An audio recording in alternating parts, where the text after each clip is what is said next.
Okay. All right, great. So why don't we just go ahead and get started? My presentation is about 40 minutes, so we'll have about like 15 to 20 minutes for questions at the end. But I'm just going to try and like highlight as much as possible in this confined time. I was there for 10 days and we spent 8 of those days in meetings with organizations on tours. So there was a lot of information that I learned over the course of this trip. And of course, like this is a conflict that has been spanning, a century. And so there's obviously so much more to say on the topic.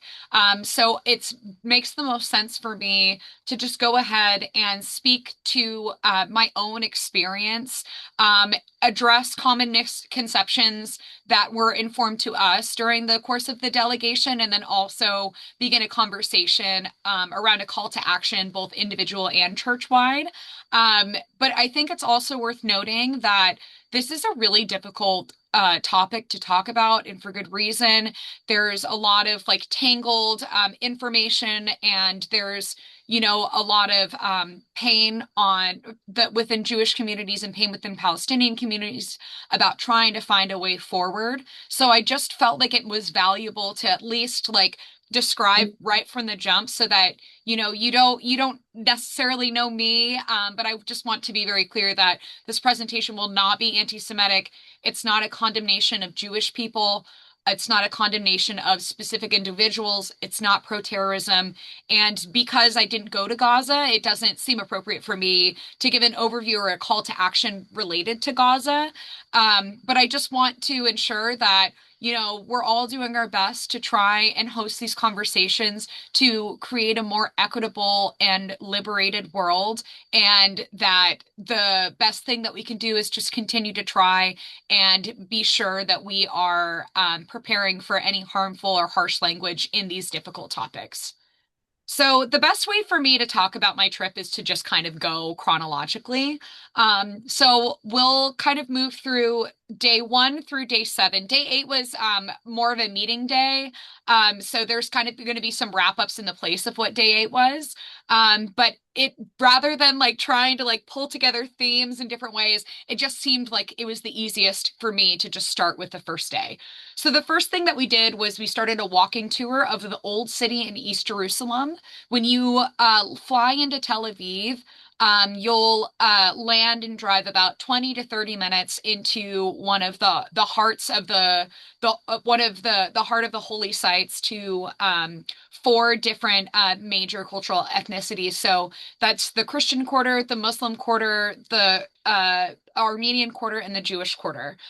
This is in a result of the illegal annexing that happened during the Six-Day War of 1967. Um, but since then, there has been significant change in order to pursue this desire for a Jewish majority within Old City, despite the quartering system being an attempt at creating peace within the region. This map shows that while the Jewish quarter spans in this lower region right here, that these are examples of demolitions and building demolishments and sites of mass evacuation that have happened as a result of the sprawl within this region following 1967. There are examples of this sentiment that uses language of Jewish heritage and Jewish unity to further the desire for occupation. For instance, we saw a settler's home that had a sign that says "Make Gaza Jewish Again," trying to use the language of "Make America Great Again" to further emphasize the necessity of genocide in Gaza. And as we made our way through each quarter, we were observing lots of different changes of occupation. I included a couple of visuals so that you can really get a grasp of the region. And that for the most part, something worth noting is that we were also, in the midst of learning about how occupation functions in a mixed part of Israel, that we're also, witnessing these really miraculous um, uh, archaeological like monuments, like being able to see the waiting area where Jesus was held before he was crucified, and like there was even a point where our tour guide pointed out that there were guards that would play a game with their staff, and you could still see the lines that they had dug in with their staffs to be able to create the digging to make like a kind of like a tic-tac-toe kind of game. And that even, thousands of years later, that those are still there. So this would not be the first time that we're experiencing these high highs and low lows. But yeah, it was very startling to being able to, see Make America Great Again sentiments neighboring, 2,000-year-old tic-tac-toe. So I think the best way for me to kind of explain how um, occupation can function for Palestinians who still reside in this part of Jerusalem and East Jerusalem is to give a short clip from one of the organizations that we met with, called Visualizing Palestine, to kind of give to give an overview of what citizenship and residency looks like for Israelis, for Jewish Americans, and for Palestinians. Uh, Allayna, can I Israel interrupt has just a little bit? existing ratified population register. Huh? Um, can I share your presentation with other people if they want it, so they don't necessarily have to? Okay, so I have a presentation if you want it later. So, okay, keep going. Okay. For everyone in Israel and the occupied Palestinian territories of the West Bank, East Jerusalem, and the Gaza Strip. At birth, Israel assigns each person an ID, and your ID determines your degree of freedom. According to Israel's 2018 nation-state law, only Jewish people have the right to self-determination in Israel. Over 50 Israeli laws discriminate against Palestinian citizens of Israel. For example, laws allowing for admissions committees can prevent Palestinian citizens of Israel from living in numerous small Jewish-only towns in Israel. After illegally annexing East Jerusalem in 1967, Israel assigned a residency ID to Palestinian inhabitants of the city, a precarious status that Israeli authorities can revoke at their discretion. Israeli planning documents for Jerusalem include an explicit goal of maintaining a Jewish majority in the city. Since 1967, Israel has revoked 14,500 IDs from Palestinians in East Jerusalem. An estimated 10,000 Palestinian children are unregistered due to the difficult process of obtaining a Jerusalem ID. In the West Bank, Palestinians carry a green ID. Palestinians with a green ID are only allowed to live on 40% of land in the West Bank. They face numerous barriers to movement and are barred from using certain segregated West Bank buses and roads designed to serve illegal Israeli settlements. Palestinians in Gaza are barred from living outside of Gaza, isolated from other Palestinian communities, and forced to live with the devastating effects of Israel's siege since 2007. Finally, millions of Palestinian refugees are excluded from the system altogether, since Israel denies their right of return.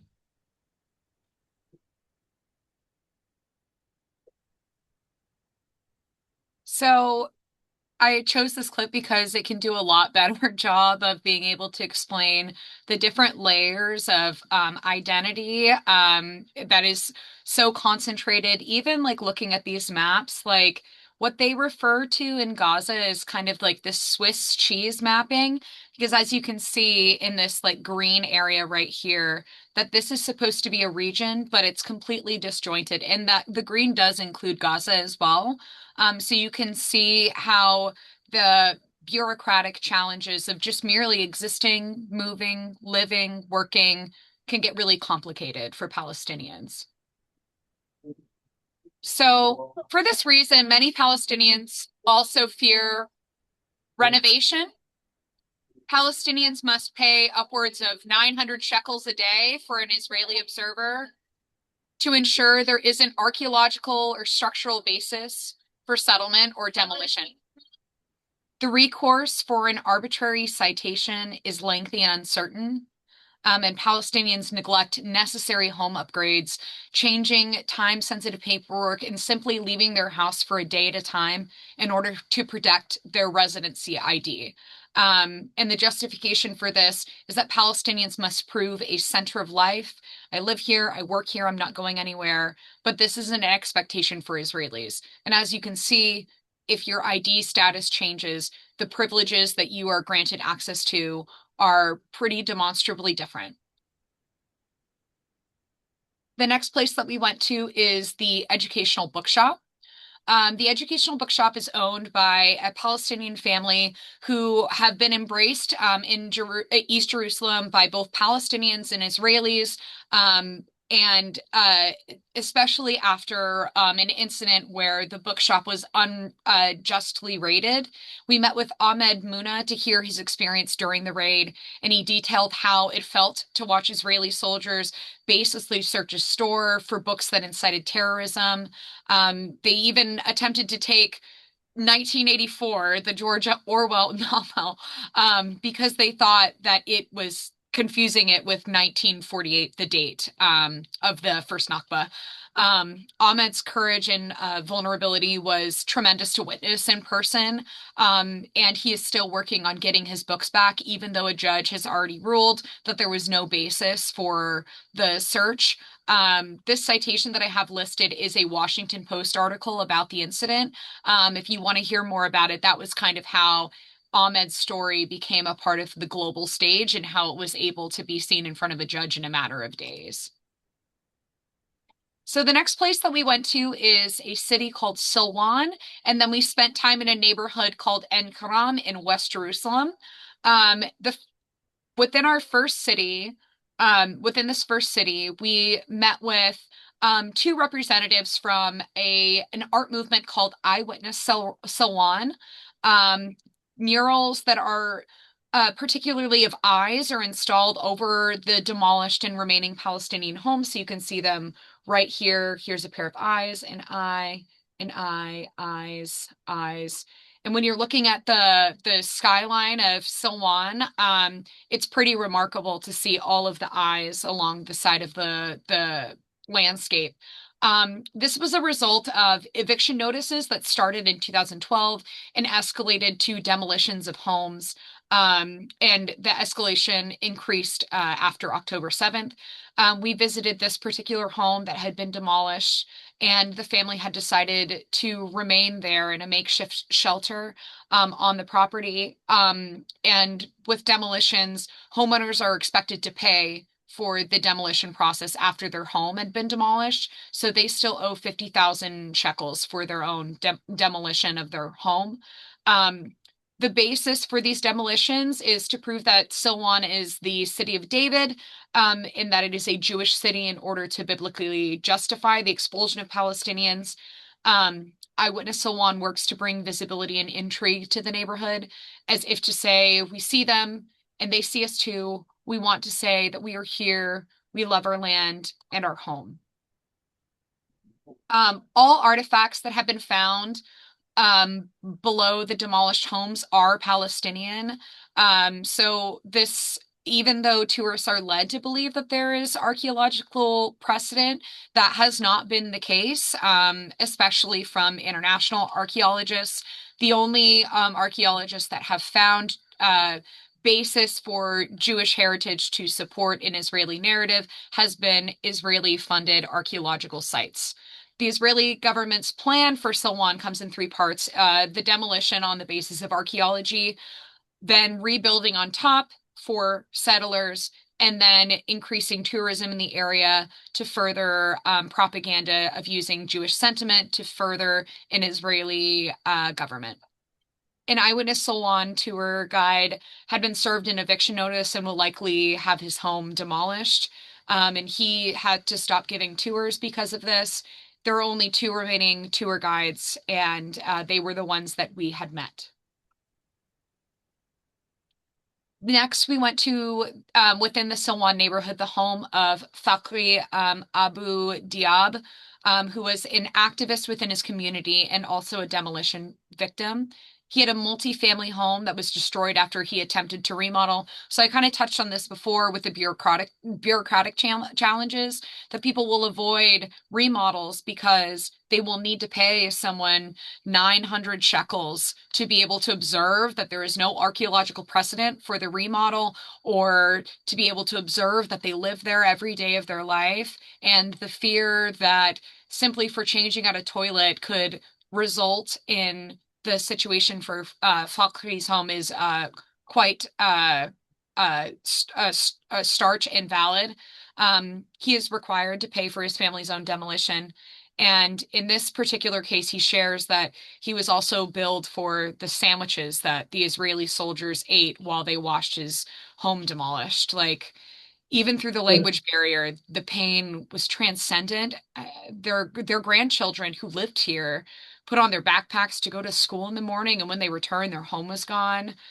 Um, it's this was a one of like the first like really like earth-shattering like in our face moments of just seeing the true pain and devastation and loss from occupation, because while there are definitely signals of oppression, this just being amongst the rubble of this home that hosted weddings and for a pinnacle of a community member just destroyed from a renovation was it was brutal.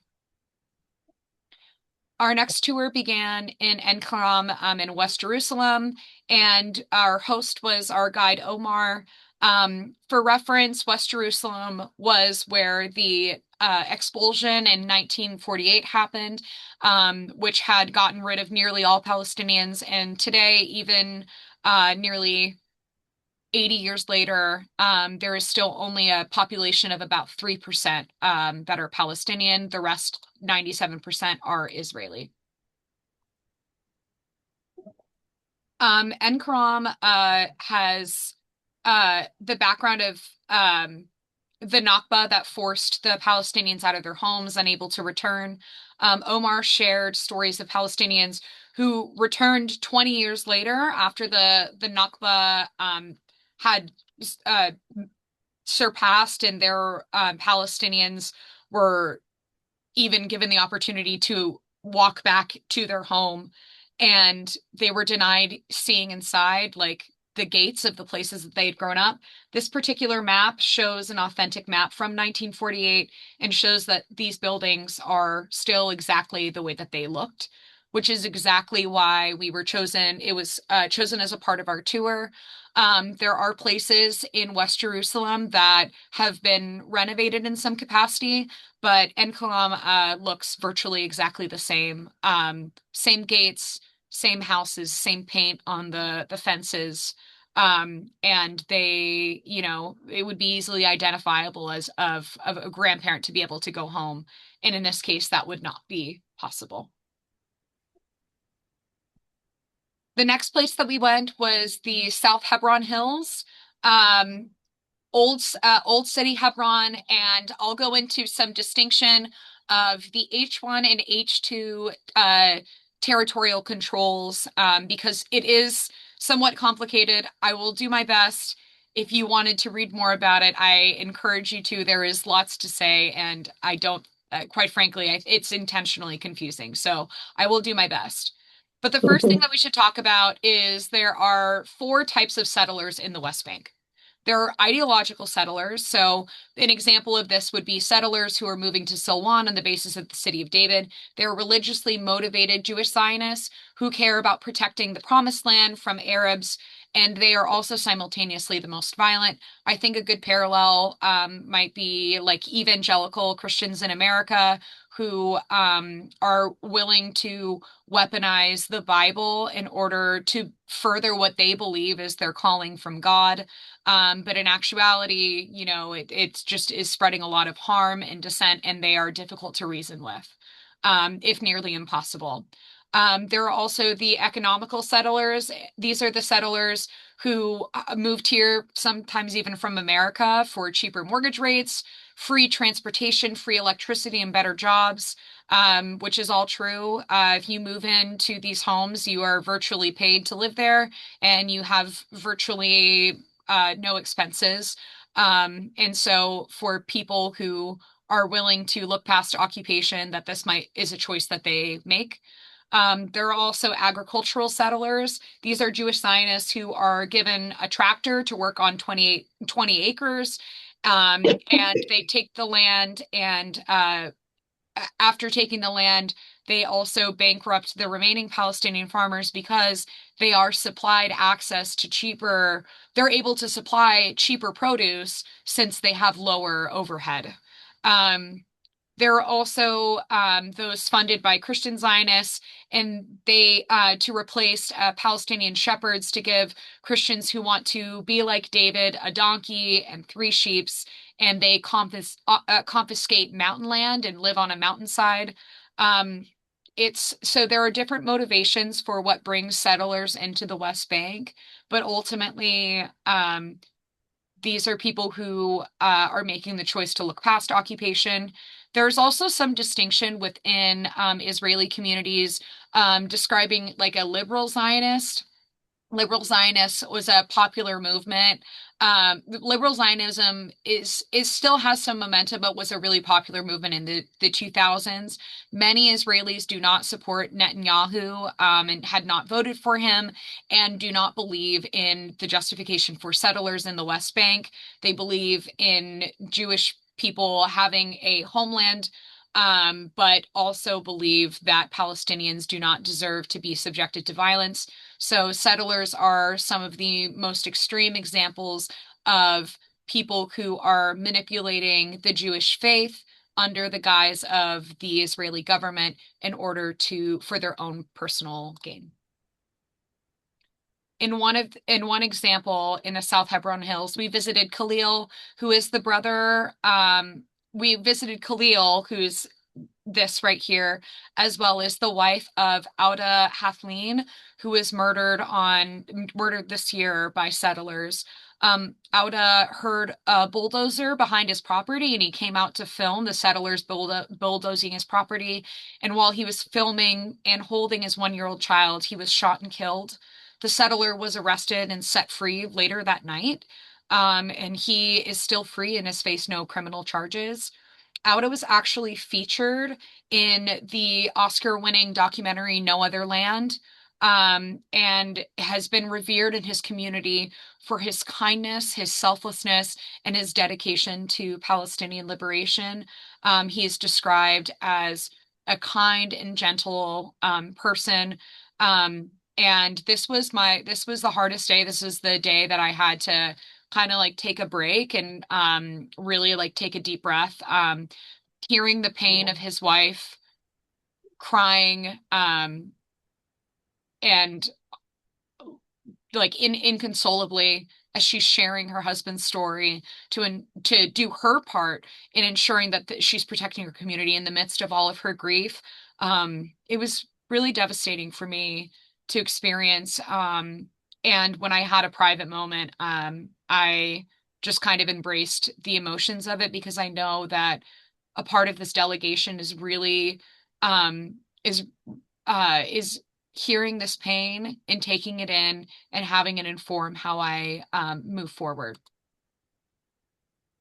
Settler movements and violence has rapidly increased since October 7th, but it can be best explained within Israel's impossible triangle. So this is kind of like a philosophical line of thinking that has been a part of the conversation for decades. But Israel's goal is to have a Jewish nation state that is a democracy and also controls the West Bank.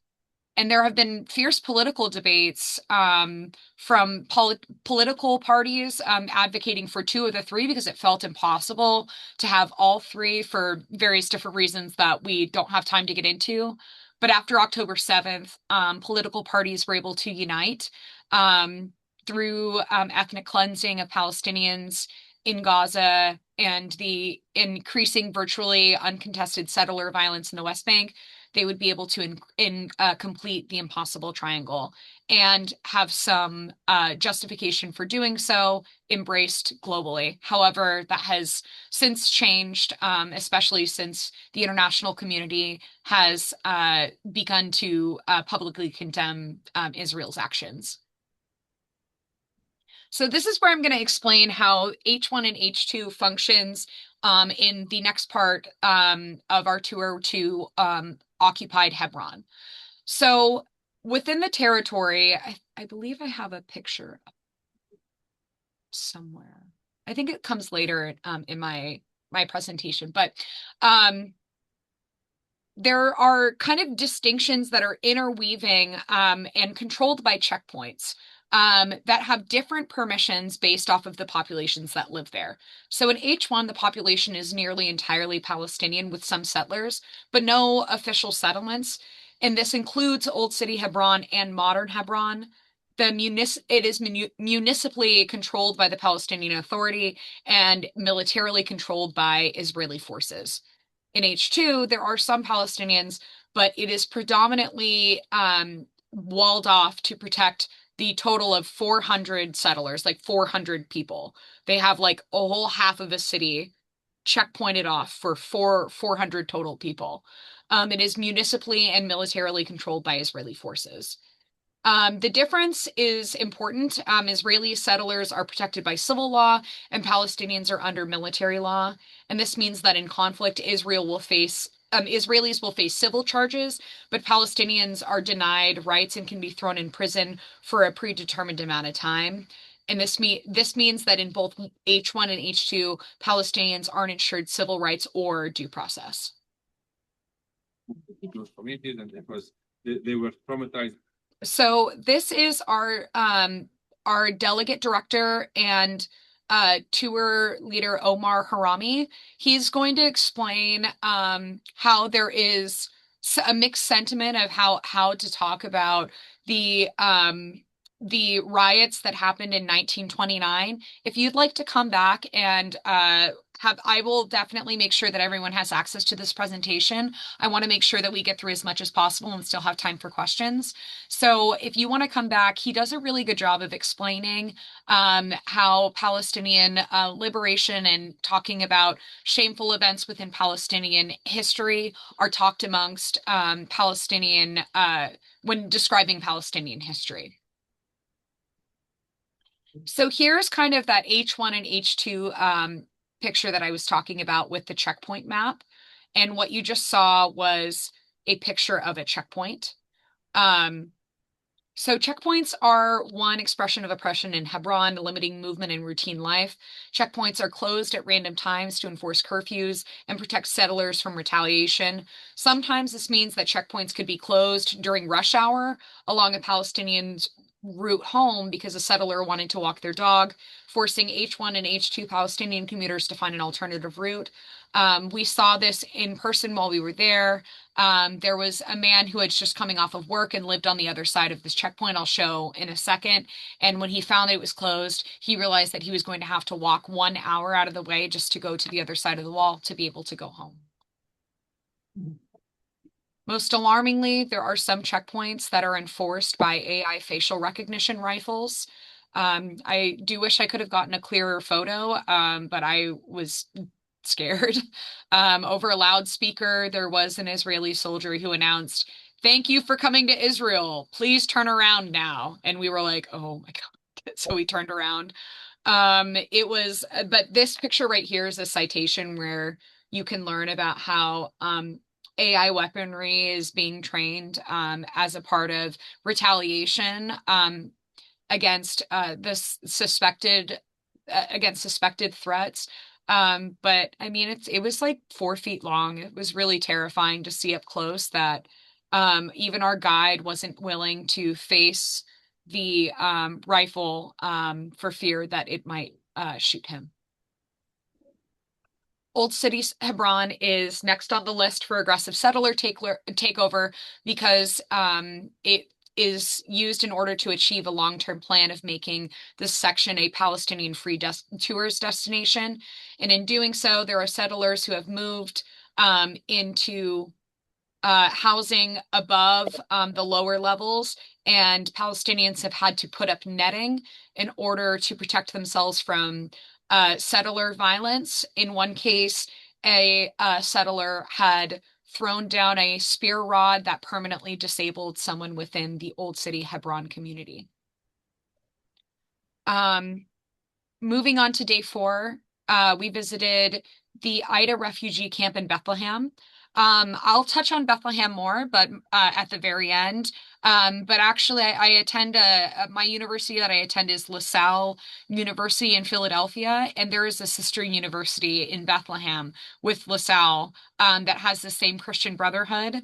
And so I'm hoping that I'll be able to do more work with them later.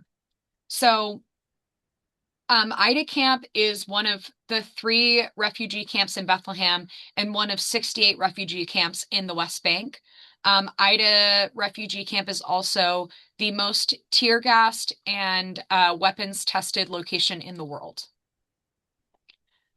In order to talk about how the wall has impacted the access that people in Ida Camp and in the West Bank have, I want to see if I can attempt to try and explain how the maps work at this time.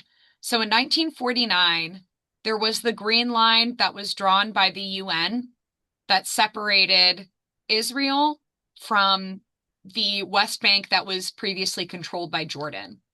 Since then, it has been taken back into being occupied West Bank of Israel, and there are distinctions of different levels of control and occupation for each of the regions, neighborhoods, and cities within the area. But how the wall functions, which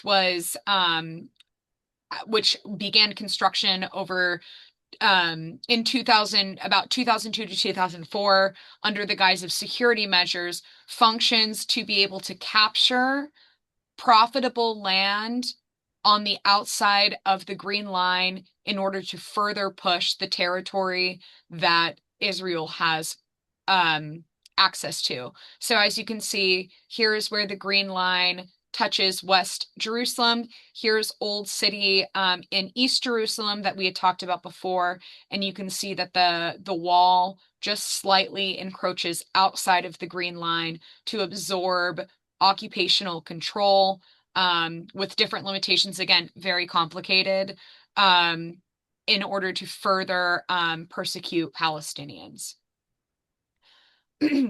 So, as previously mentioned, Israel is trying to expand Jerusalem to absorb more and more Palestinian cities. And this wall is designated to separate profitable land and create more physical and bureaucratic barriers to work, routine, and center of life justification of the Palestinians with a Jerusalem ID who live in the West Bank side of the wall. They may choose to concede to West Bank life and lose their Jerusalem ID, or no longer be able to enter Israel or Jerusalem inside of the Green Line. So you can see how, even in discussing the challenges of movement, it gets extremely complicated. But this brings us to Ida Refugee Camp. We crossed past the gate and entered into the West Bank, into Ida Refugee Camp, where we met Rayan, who showed us around Al Rawad Center. They have done a fantastic job of creating a network of outreach globally in order to ensure that children in the refugee camp have access to proper education, books, musical instruments, art, culture, and can continue to flourish. They also have entrepreneurial programs that go on tours around the world. They're currently touring in the UK right now for a visit with they're touring for an expo of Palestinian women in art. Ida is also a testing site for U.S. weaponry. They are tested like lab rats and forcibly subjected to tear gas, so strong that it is left permanently disabled, and some dead by asphyxiation or cancer. In fact, this is a tear gas canister that we found, and it was made in Jamestown, Pennsylvania. we found this at a seller who makes art out of the tear gas canisters as an act of resistance. And one of the art pieces that he makes is he takes old Palestinian coins and adds jewelry, which was something that I had bought for myself as well. And this is smelted down from the tear gas canisters again as an act of resistance. This brings us to day 5 when we visited Nablus, which was my favorite city, as well as Balata camp. We saw another camp that has the Yafa Cultural Center and is named after the surrounding villages in West Jerusalem, where many of the families were expelled by 1952. This is one of the largest camps with a total population of 37,000. So something that might be coming up is refugee status. The UN funds social services in camps that are not necessarily represented at a government level. Palestinians do not need to be living in the camps in order to qualify.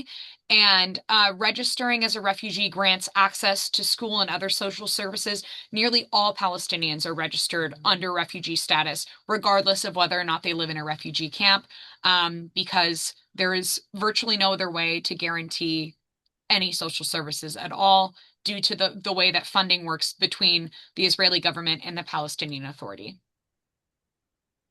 Balata also suffers from ideological settlers and military violence because they believe that this camp is on a holy site. And prior to October 7th, they would come and pray and sometimes provoke maybe once a month. But since the genocide, they come weekly, assaulting, limiting movement, and even killing Palestinians. For instance, on November 19th, 2023, an M16 bombed an apartment building, leaving 16 injured and 5 killed. And there's the tradition of martyrs, which has been co-opted to take on a different meaning dear to the sheer amount of casualties of the settler violence in the region. In particular, the children's psychological injuries are a top priority, with kids developing shell shock from being shot at from observation towers outside of the camp. The YCC have to manage a number of disabled children, and funding has dropped since the genocide, so they are struggling to provide services to only about 30 teens in a rotating capacity every 3 months. And as I previously mentioned, the population in Balata camp is 37,000. I will have more information about how social workers like myself and adjacent fields could theoretically get involved with work with Balata camp.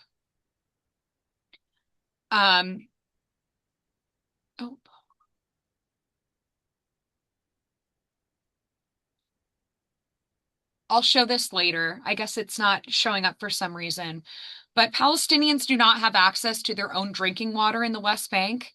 The water system is completely controlled by Israel and is doled out and taxed to Palestinians. White and black water tanks line the skyline, as Palestinians' homes can't have water piped into their own home, and this is how you can identify Palestinian homes from settler homes in the West Bank. Palestinians in the West Bank pay 5 times as much for 20% of the water. This was probably one of the most astounding facts to me, that Israel exports water to Palestinians, that one of Israel's exports is water. So day 6, we visited a woman named Manira and also arrived in Ramallah. Between 2002 to 2004, the wall was constructed to run directly through Manira's home in occupied West Bank. With the help of local activists, she was able to fight the demolition, but they still constructed the wall. The construction of the wall didn't stop. And what happened is that her home was where in the Masha community is a Palestinian neighborhood, and El Kana is a settler community. Her home was built on this side of the wall, and she was caged and separated from her community. to protect the settlers, they had to fence her home in so that she couldn't attack them, this old woman. And she's been living in this caged home for the last 20 years. This home has had a lot of publicity over the years. It was featured in an anti-wall documentary called Broken Cameras.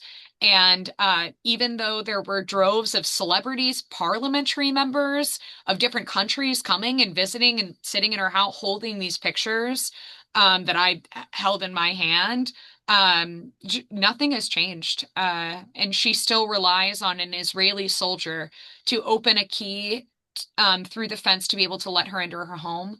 One of the news stories that went around about her in about 2007 was a photo that a photographer had taken of her child who had fallen asleep on the fence after coming home from school and having to wait hours for an Israeli soldier to be able to let him into his house after school. And then this brings us to our final day that I have to share with you about the trip, which was in Ramallah. Our delegation got to meet with Bisan Center for Research and Development, as well as with the Union of Agricultural Work Committee.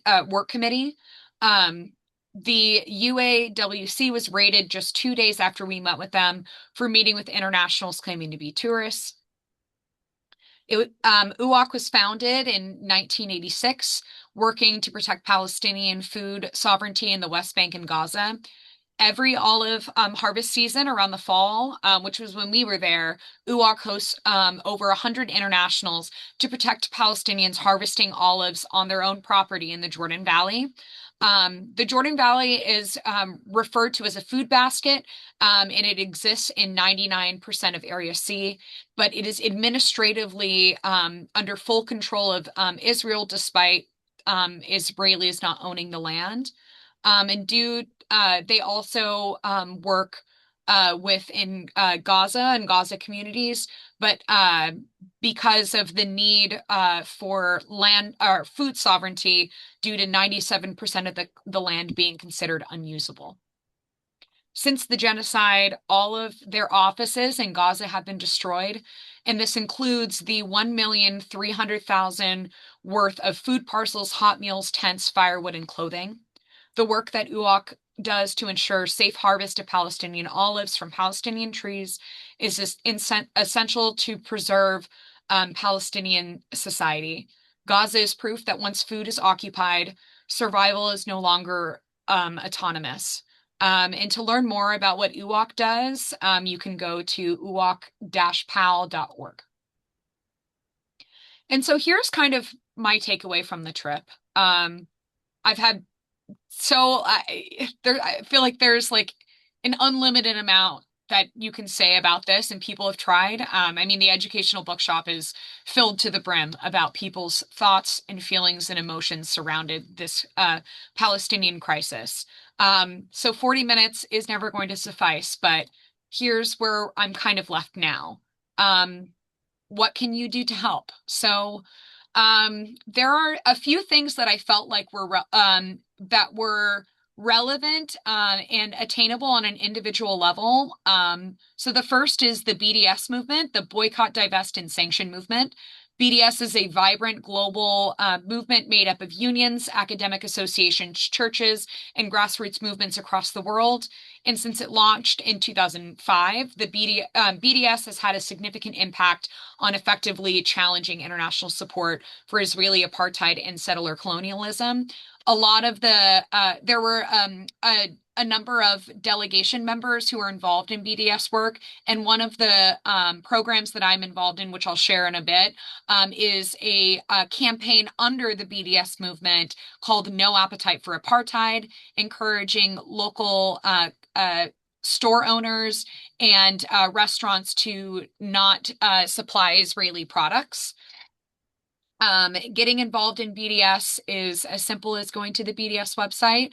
They have lots of ways that you can get involved there, and also on an individual basis, learning about what boycotting, divesting, and asking of your politicians can look like in service of Palestinian liberation. You can also donate to refugee camps as well as Auda's family. I listed the donation sites for Ida and Balatza camp, as well as the fundraising for Auda, who, through his brother Khalil, in service of their community and protecting their family. You can also organize locally for Palestinian liberation, and I included a few of the local ways that you can get involved. And now is kind of the portion where if we wanted to further the conversation on Palestinian liberation between Fairwood Community United Methodist Church and delegation members and other projects, I figured it might be best to just kind of share with you what I'm working on and I will continue to work on after this trip. So the first is that in partnership with Palestinian youth, Eyewitness Silwan, the I Project, in this Dreamline Banner Project, which is based in Philadelphia, I will be working to develop a mural between school children in Philadelphia and school children in Palestine.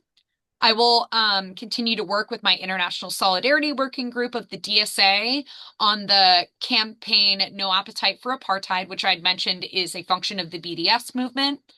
I will also be working with my university, LaSalle University, to create a relationship with the De La Salle University in Bethlehem, Palestine, which is 100% Palestinian student based and seems like a great opportunity for somebody, if not me, to create a relationship between American students and Palestinian students.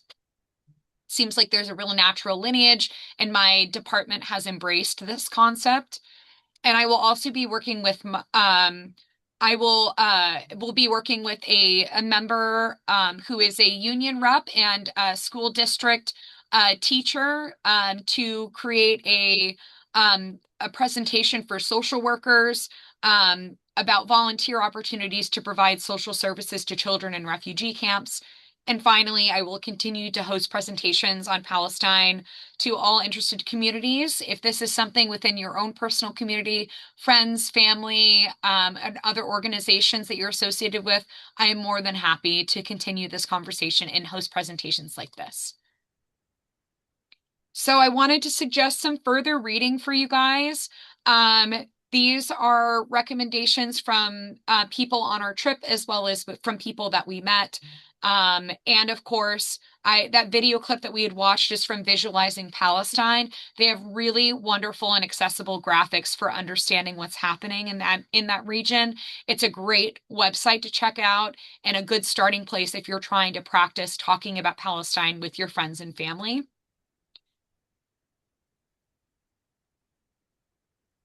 And that's all I have for you guys.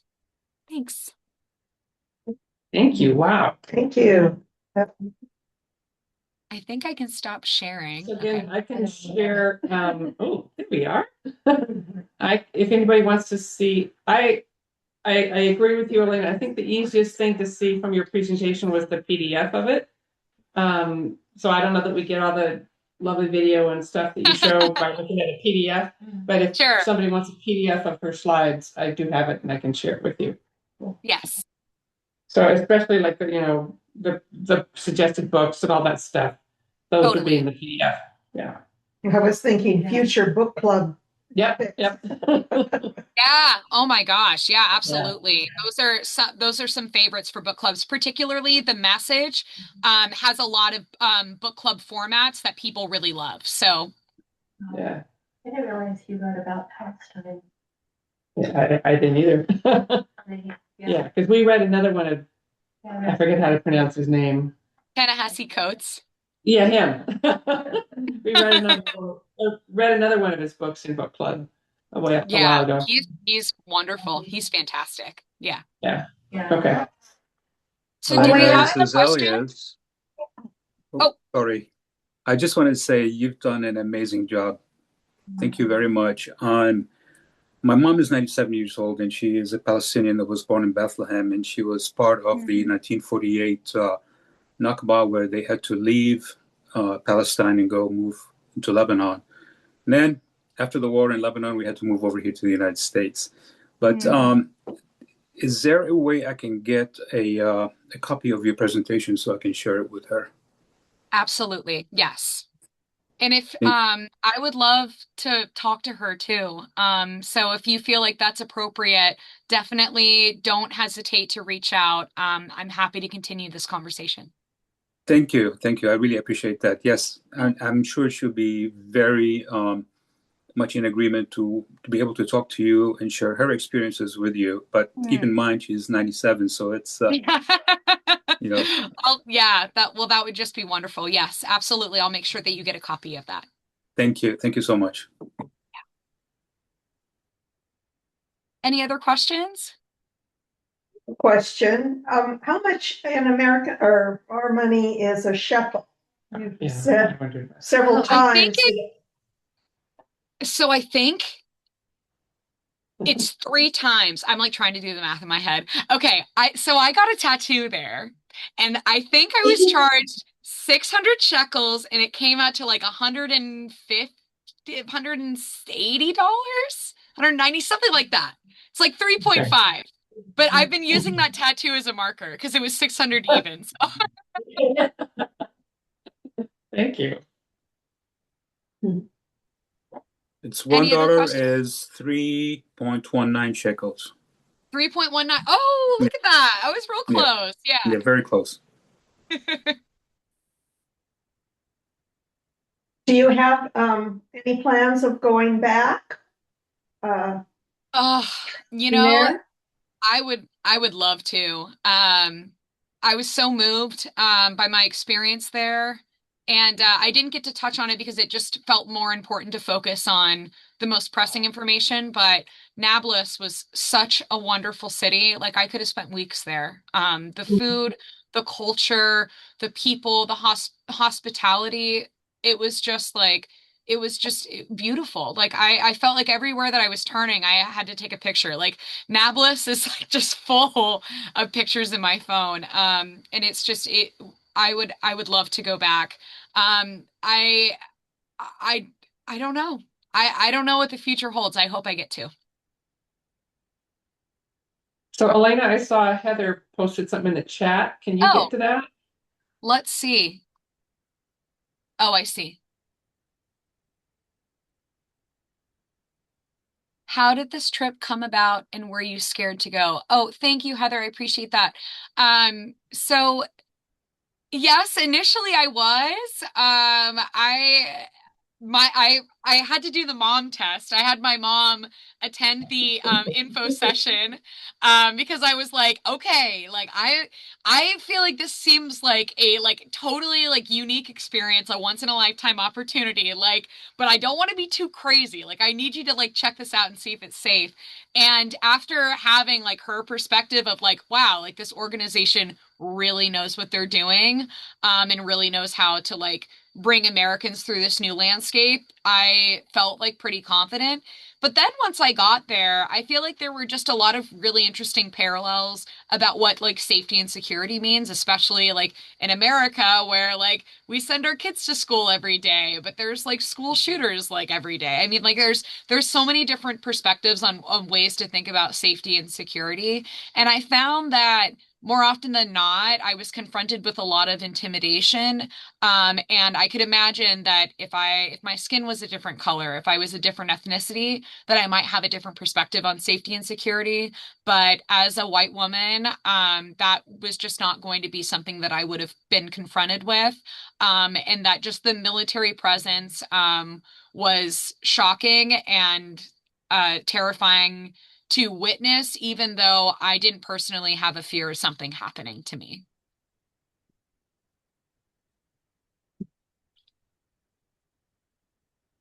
It is recorded, hopefully. It said it was recorded. Hopefully I have access to the recording and can send it out or, let people have it if I can. Allayna, I just want to ask a question in terms of having an ignorant background here. But based on your experience and perspective of this trip that you had, what is the level of engagement of religious communities in Gaza in terms of responding to the many injustices around them, whether it's the Muslim community or the Christian community, in terms of how they're becoming a prophetic voice against the many discrimination and prejudice and injustices, or are they engaged in some forms of high-level social services in responding to the various needs in Gaza? Or the Yes, West Bank. so She went to the West yeah. Bank. Sorry. So I don't want to speak like too liberally on Gaza because again, like I didn't go there, and I know that for the most part, we were talking to organizations who mostly only did work in the West Bank, but also geographically you can see how that's possible. People in the West Bank can't go to Gaza, and people in Gaza can't go to the West Bank, and that it would require established infrastructure, kind of like how UOC has, in order to kind of create a like the transferable relationship. However, in terms of visibility, visibility has been one of the most important markers in Palestinian liberation for Gazans, and that cannot be underscored. That visibility has been promoted within the West Bank and has contributed to the new renowned like global sympathy that the international community has taken a new perspective on in relation to the genocide. So I think that, you know, there is as much that can be done is done. And in terms of religious separation, I wish I could speak to that, but what tends to happen is that there's an interweb between ethnicity and religion and small cultural communities and separated by barriers, and it's disjointed in a way that I didn't have a particular experience to be able to speak to that. But at the very least, I can talk about how Sabeel, which is a Christian Palestinian organization, works to ensure safety for all people on the basis of liberation, equality for all people. And there's more information on how Christianity, from the perspective of Sabeel, has a role in protecting Palestinian liberation for all people.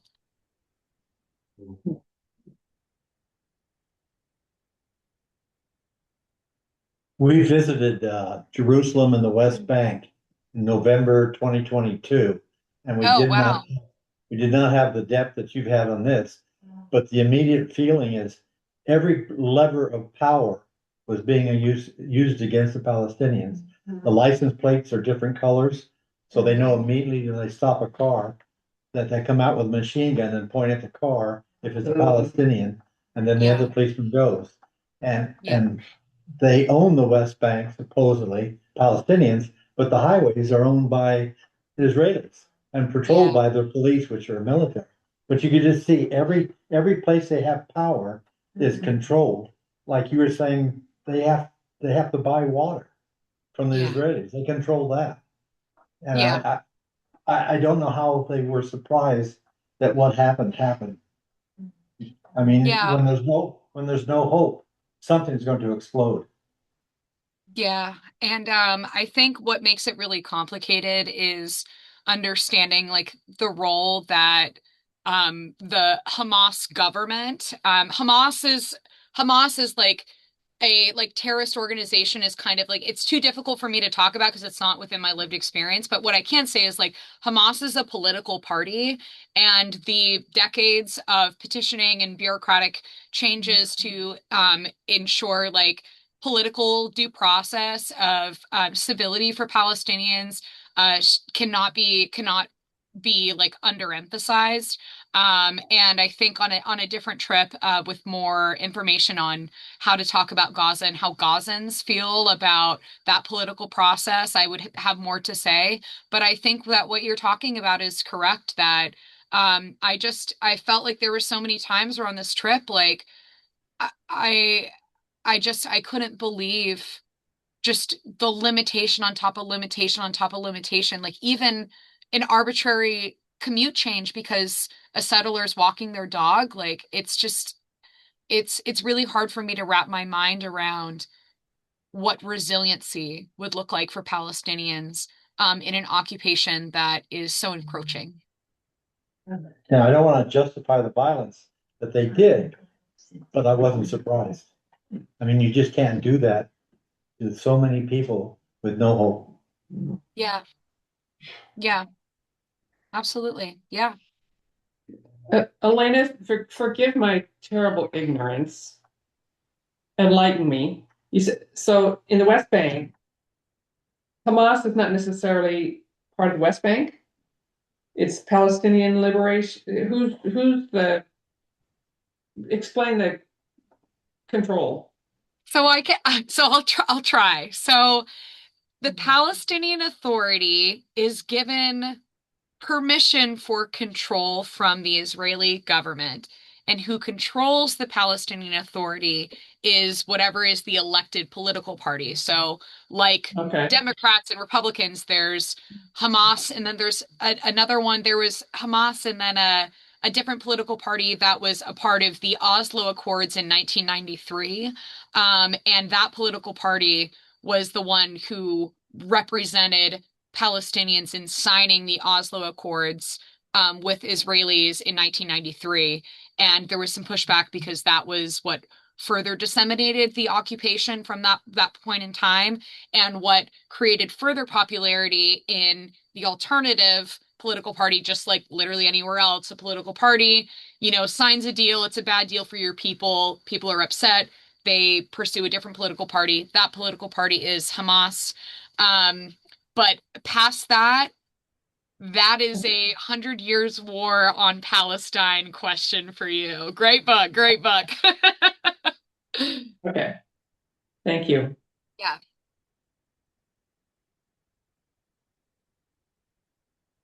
Anything else from anyone or any last comments from you or